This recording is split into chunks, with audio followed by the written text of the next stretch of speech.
Australia is about to decide how quickly its biggest industrial emitters should decarbonise, and the decision could have consequences far beyond Australia's emissions targets. Australia's main carbon market, the safeguard mechanism, is now being reviewed, and the choices on the table go to a much bigger question. How do you decarbonise heavy industry without undermining its competitiveness? And interestingly, Australia is now confronting a problem with which Europe has been grappling through its emissions trading system, its electrification action plan, and efforts to protect European industry. So what exactly is Australia reviewing? How does it compare with Europe's approach? And more importantly, what happens next? Let's find out.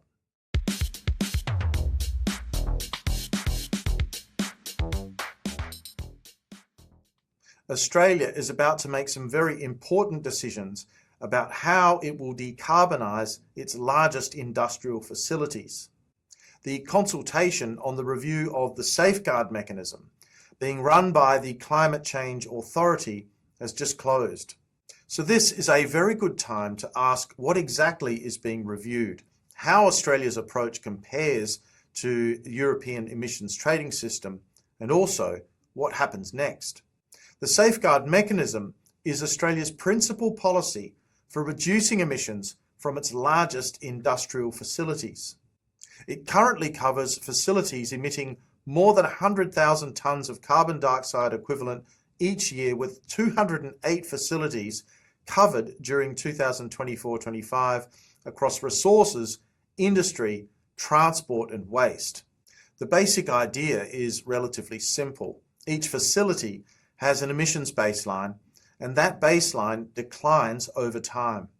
Because the baselines are calculated on an emissions intensity basis, facilities can continue to increase production without necessarily being penalised simply for growing, but they face increasing pressure to reduce emissions intensity and ultimately their emissions. The mechanism also provides flexibility. A facility can reduce its emissions on site or surrender Australian carbon credit units, or even use safeguard mechanism credits and other permitted flexibility mechanisms to meet obligations. And that brings us to the review currently underway. The Climate Change Authority is providing input into the government's 2026-27 review, but its advice is focused principally on two questions. The first of those is what the safeguard mechanism's baseline decline rate should be after 2030. And the second is whether the reforms are actually driving on-site abatement and whether additional incentives may be needed. That first question is particularly important because Australia has now committed to reducing emissions by between 62 and 70% below 2005 levels by 2035. The current safeguard settings were designed around the scheme contributing a proportional share of Australia's 2030 target, with a 4.9 percentage point annual baseline decline from 2024 through to 2030. The new rates must be set by the 1st of July 2027, following the authority's advice and the government's review. So the first big question is simply, how much harder should Australia's largest industrial emitters have to work after 2030? The annual decline rate is also set separately for industries that are deemed to be emissions intensive and trade exposed. All of the new baseline decline rates must be set by the 1st of July 2027, following the authority's advice and also government's review. So the first big question is simply, how much harder should Australia's largest industrial emitters have to work after 2030? But there is another question that may ultimately be even more consequential. Where should the required emission reductions actually occur? The existing mechanism is deliberately flexible. A company can reduce emissions at its own facility, or it can use carbon credits to meet its obligation, allowing emission reductions to occur elsewhere where they may actually be cheaper. The review is now asking whether that balance should change. The Climate Change Authority is considering proposals to limit the use of carbon credits in some circumstances or discount their abatement value for safeguard mechanism compliance. This creates a fundamental policy choice.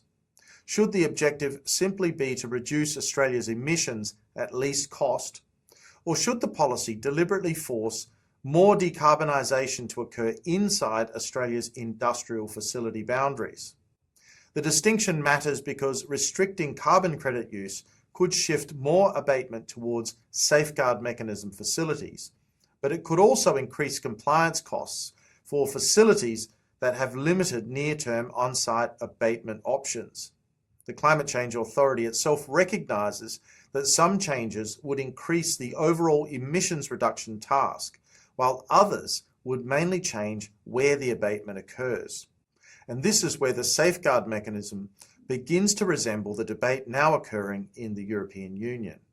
In my recent episode on the European Union's emissions trading system, I argued that Europe's carbon market is becoming about much more than simply putting a price on carbon. The European Union is increasingly trying to reconcile emissions reduction with industrial competitiveness, energy security, and the future of European industry. Australia is confronting a similar problem, although it is using a very different policy instrument. The EU emissions trading system is fundamentally a cap and trade system based on emissions allowances, whereas Australia's safeguard mechanism uses declining facility baselines combined with carbon credits and other compliance flexibility. So Australia is not creating an Australian version of the European emissions trading system, but both systems are confronting the same underlying question. How do you make industrial emissions fall without imposing costs that undermine the competitiveness of domestic industry? And there is another striking similarity. Carbon policy is increasingly becoming industrial policy. Europe has responded to concerns about carbon leakage through the Carbon Border Adjustment Mechanism, or CBAM as it's known. Australia is now considering a similar question, with the government's carbon leakage review and also the safeguard mechanism review looking at how Australia's industrial decarbonisation policies interact with international competitiveness. The International Emissions Trading Association submission to the current Australian review argues that Australia should develop a roadmap towards a CBAM or equivalent border carbon measure as carbon costs increase and major trading partners adopt similar policies. That is an important development because it shows that Australia is beginning to confront the same reality that Europe has discovered, that you cannot completely separate climate policy from industrial policy and also from international trade. And then there is the question of electricity. There is also a direct connection with my recent episode on European electrification. Industrial electrification is one of the forms of on-site abatement being considered under the safeguard mechanism. But electrification is not simply a matter of telling an industrial facility to switch from using fossil fuels to electricity. The electricity has to be available, usable, reliable, and also economically viable. And this is why these policy debates increasingly intersect. Carbon policy can create the incentive to decarbonise, but energy policy determines many of the conditions under which that decarbonisation can actually occur. Europe is discovering this through its efforts to combine the European emissions trading system with electrification and energy security policies. Australia is now facing the same broader challenge through the safeguard mechanism. The consultation itself closed on the 9th of August, and the Climate Change Authority will now consider the submissions and refine its analysis. The authority says it will provide final advice to the government by the end of 2026. But that will not be the end of the process. The government's review continues through into 2027, and the new post-2030 baseline decline rates will need to be determined by July of 2027. So we are really at the beginning of the next phase of Australia's industrial decarbonisation policy. And what makes this review important is the government is not simply deciding how quickly emissions should fall.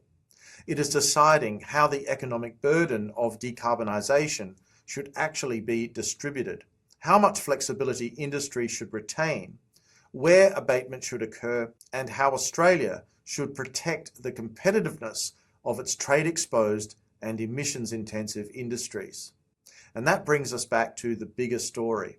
The EU ETS review, Europe's push for electrification, and Australia's safeguard mechanism review may look like three separate policy debates, but they are really different responses to the same fundamental problem. How do advanced economies reduce emissions while also maintaining energy security, industrial competitiveness, and economic resilience? The Safeguard Mechanism Review is therefore about much more than just setting a new emissions trajectory after 2030.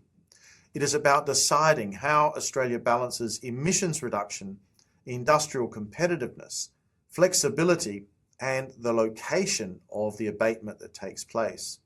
And that is why this review matters. Europe is discovering that a carbon policy cannot be separated from energy security, industrial policy, and international trade. And Australia is now confronting exactly the same reality.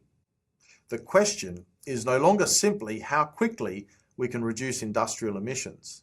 It is whether we can do so while maintaining a competitive framework for Australian industry. Thank you for watching Climate Mundial. If you found this analysis useful, please like the video and also subscribe to the channel. Please let me know what you think about this in the comments section below. I look forward to seeing you again soon on the next episode. Bye for now.